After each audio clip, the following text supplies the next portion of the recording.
क्या यही हमारे साधु संतों की भाषा है? क्या यही उनका व्यवहार है? क्या इसी तरह के आचरण की हम उनसे उम्मीद लगाते हैं? वो आने-जाने वाले लोगों के साथ वो थोड़ा-सा मतलब अजीब-सा व्यवहार कर रहे हैं।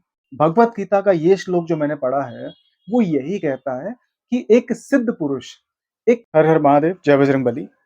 भगवत गीता का एक श्लोक है, दुखेषु द्विघ्नमनः सुखेषु विगतस्परा वीतराग भय क्रोध स्थित धीर मुनि रुच्यते। इस श्लोक का मतलब है कि साधु, सिद्ध और संत पुरुष जो होते हैं, उनको अपनी वाणी पे पूरा कंट्रोल होता है। वो अपनी किसी भी भाव में, किसी भी परिस्थिति में या किसी भी लाइफ की सिचुएशन में वो अपनी बुद्धि पे कंट्रोल नहीं खोते, ठीक है? वो शांत बुद्धि के होते हैं और उनका जो चित्त होता है बिल्कुल शीतल होता है। वो किसी के साथ दुर्व्यवहार नहीं करते और अभद्र भाषा का इस्तेमाल तो वो बिल्कुल नहीं करते। तो बाहरी दुनिया से उनके चित्त पे, उनकी चेतना पे, उनकी इंद्रियों पे, उनकी बुद्धि पे, उनकी वाणी पे कोई असर नहीं होता। लेकिन आजकल हम जो महाकुंभ में, जो प्रयागराज में चल रहा है, जो वीडियोज़ निकल के आ रही हैं सामने से, जो न्यूज़ मीडिया पे आती है या फिर जो सोशल प्लेटफ़ॉर्म पे जो आती हैं, उनसे ये पता लगता है कि जो जिन सिद्ध पुरुषों से हम भाषा का इस्तेमाल मतलब एक अच्छी भाषा के इस्तेमाल होने की उम्मीद रखते हैं, वैसी भाषा का इस्तेमाल नहीं हो रहा। और आपस में ही संत लोग वहाँ लड़ भी रहे हैं, जैसा कि सोशल मीडिया पे दिखाया गया, चाहे वो एक ही क्लिप हो, चाहे वो 1-2 न्यूज़ हो। आने-जाने वाले लोगों के साथ वो थोड़ा-सा मतलब अजीब-सा व्यवहार कर रहे हैं, शायद उनको मार भी रहे हैं। रिपोर्टर्स और यूट्यूबर्स जो उनसे जाके सवाल पूछ रहे हैं, उनके सवालों से उनको गुस्सा भी आ रहा है। यहाँ पे मैं कुछ चीज़ें बताना चाहूँगा। जब प्रयागराज का मेला लगता है या महाकुंभ जैसे जब महापर्व और महामेले जब लगते हैं, जो कि आध्यात्मिक समागम होता है, एक आध्यात्मिक जमावड़ा होता है लोगों का, साधु संतों का मिलन होता है।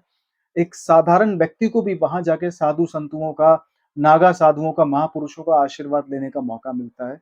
माँ गंगा के अंदर नहा के अपने पापों का मतलब निवारण करने का मौका मिलता है। तो ऐसी ही मौके पे जब ये बातें देखने को मिलती है कि एक एक साधु पुरुष जो किसी योग में मतलब लगा हुआ है कई सालों से, अपनी भाषा पे इस्तेमाल नहीं कर सकता, तो कहीं न कहीं ये सोचने पे मजबूर हो जाना पड़ता है कि क्या यही हमारे साधु संतों की भाषा है? क्या यही उनका व्यवहार है? क्या इसी तरह के आचरण की हम उनसे उम्मीद लगाते हैं? मुझे नहीं लगता कि ऐसे आचरण की उम्मीद एक नागा साधु, एक संत पुरुष या एक महापुरुष से लगाई जा सकती है। मैं ये नहीं कह रहा कि वहाँ पे कौन महापुरुष है, कौन संत है, कौन साधु है, लेकिन अगर आप जब भगवा डाल के किसी जगह बैठते हो, तो आपको लोग जिस नज़रिए से देखते हैं, वो एक संत की नज़र, एक बाबा की नज़र और एक साधु की नज़र से ही देखा जाता है आपको। लेकिन जैसा वीडियोज़ और जैसे सोशल मीडिया पे जो न्यूज़ निकल के आ रही है, वो देखकर मुझे तो बहुत दुःख हुआ और मैं ये भी मान सकता हूँ कि जो यूट्यूबर्स होते हैं और जो आपके न्यूज़ रिपोर्टर्स हो सकता है वो थोड़े अजीब से, थोड़े से बेतुके या अभद्र सवाल करें।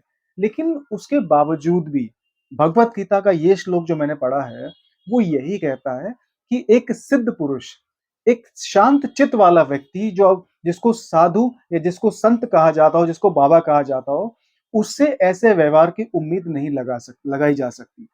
तो मेरे ख्याल से आपको और हमें ये पहचानना पड़ेगा कि हर एक व्यक्ति जो भगवा में बैठा होता है, जो भगवा कपड़े में बैठा होता है, वो साधु संत, वो ऋषि-मुनि नहीं हो सकता। उनके अंदर कुछ लोग पाखंड भी करते हैं, दिखावा भी करते हैं। और मैं ये भी नहीं कहता कि वहाँ पे बैठने वाला हर एक व्यक्ति पाखंडी है या हर एक व्यक्ति वहाँ जो भगवा डाल के बैठा है, वो सिद्ध पुरुष है या संत मानुष है या कोई बाबा है या साधु है। ये हमें और आपको पहचानने की ज़रूरत है। लेकिन अगर कोई यूट्यूबर कोई ऐसा सवाल पूछता है, कोई अजीब-सा सवाल पूछता है क्योंकि यूट्यूबर्स भी एक आम इंसान की तरह होते हैं और जो रिपोर्टर होते हैं, वो भी आम इंसान की तरह होते हैं। उनको सिर्फ़ कंटेंट बनाने की ज़रूरत होती है, उनको किसी तरह मौका मिलना चाहिए कि उनको कुछ मसाला मिल जाए सोशल मीडिया पे दिखाने के लिए। लेकिन होता क्या है कि ये जानने के बावजूद भी अगर एक सिद्ध पुरुष या फिर एक संत आदमी या फिर एक बाबा, फिर एक नागा साधु अगर गुस्से का प्रयोग करता है, तो कहीं न कहीं इस गुस्से का प्रयोग आपकी साधुता को नहीं दर्शाता। तो कुल मिला के अपना-अपना इसमें विचार होता है, लेकिन एक एक सिद्ध पुरुष से, एक साधु से, एक संत से ऐसे व्यवहार की उम्मीद नहीं लगा जा सक लगाई ला लगाई नहीं लगाई जा सकती। तो ये हमें थोड़ा सोचना पड़ेगा। हर हर महादेव, जय श्री राम।